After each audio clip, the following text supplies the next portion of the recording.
они исправили, теперь уже быстро заговорю. Водолей. Водолей считается самый творческий, самый лучший знак зодиака.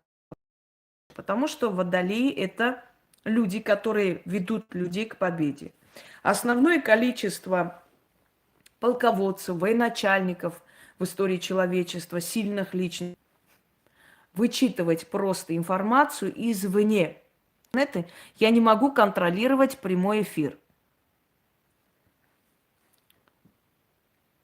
Итак, водолеи способны вести к победе любого человека. Водолеи никогда не проигрывают. Если человек хочет получить в этом мире победу, он должен подружиться с водолеем. Водолеи ведут к победе людей. Даже больше, чем, например, если вы дальше будете писать о том, что у вас виснет, я вас заблокирую. Я вам говорю честно. Вы меня этим отвлекаете.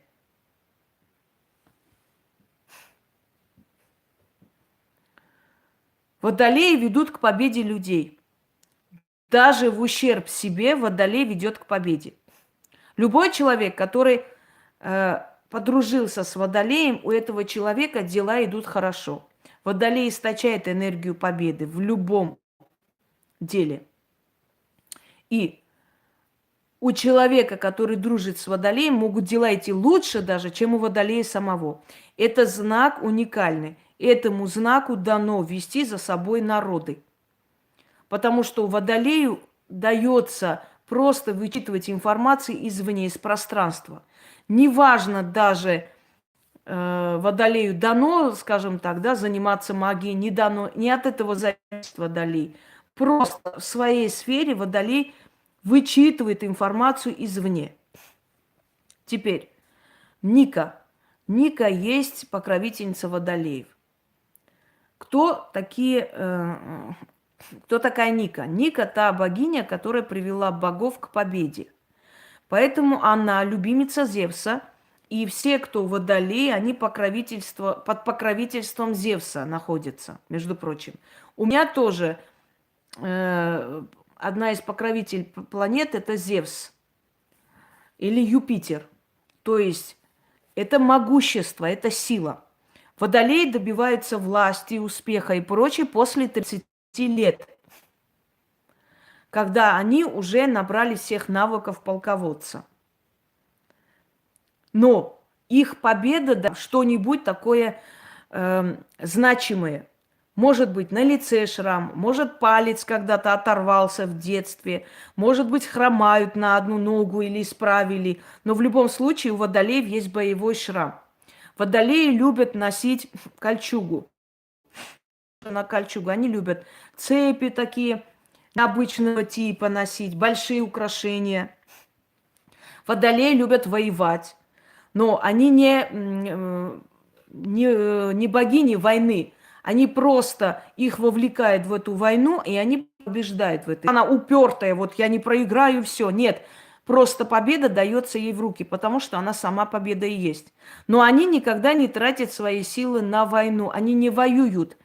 Они уже берут готовую войну и побеждают. Но поскольку Водолей, она дочь реки Стикс, а Стикс – это река, которая протекает между жизнью и смертью, река смерти, по сути. Из-за того, что Водолей помогла богам выиграть войну с титанами, боги клянутся водами священной реки Стикс. Но, смотрите, победа дается через трансформацию. Водолей умирает и воскрешает всю жизнь. У нее есть такая способность. Она трансформируется. То есть это люди, которые начинать могут с нуля и снова вот с нуля поднять все, что возможно, на вершину. Водолей питается отрицательной энергией, в отличие от других знаков. Поэтому ненавидеть Водолея, кидать на Водолея камень, сплетничать, абсолютно вы не делаете ей плохо. Чем больше будут ее ненавидеть, тем больше она поднимается. Как ни странно, она питается энергией своих врагов. Так что вот это единственный знак, на которого никогда никак не действует никакой сглаз, никакие там проклятия. Абсолютно. Они от нее отлетают или наоборот. Но Водолеи могут в один момент просто-напросто все отсечь и начать другую жизнь. До определенного времени. И самое интересное, что это очень-очень терпеливый знак.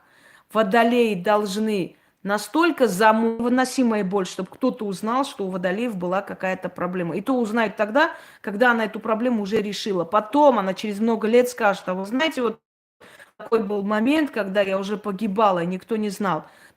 Это единственный знак настолько терпеливый. С одной стороны, это хорошо, с другой стороны, для нее это плохо, потому что она очень долго терпит, и терпит она в ущерб своему здоровью и своей жизни.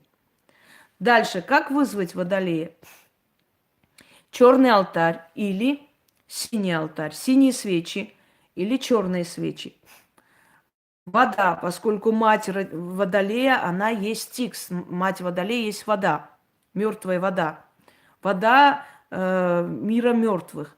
Ставить и говорить: о крылатая победоносная Ника, услышь меня и помоги мне. И сказать свою просьбу. Воду оставляем до некоторого времени. Потом лучше этой водой умыться, просто помыть лицо и руки. Можно ли дома держать статую водолея? Можно. То есть статую Ники можно, потому что она не войны, она богиня победы. Нику можно. Я даже давала вам ритуал обращения к Нике для победы.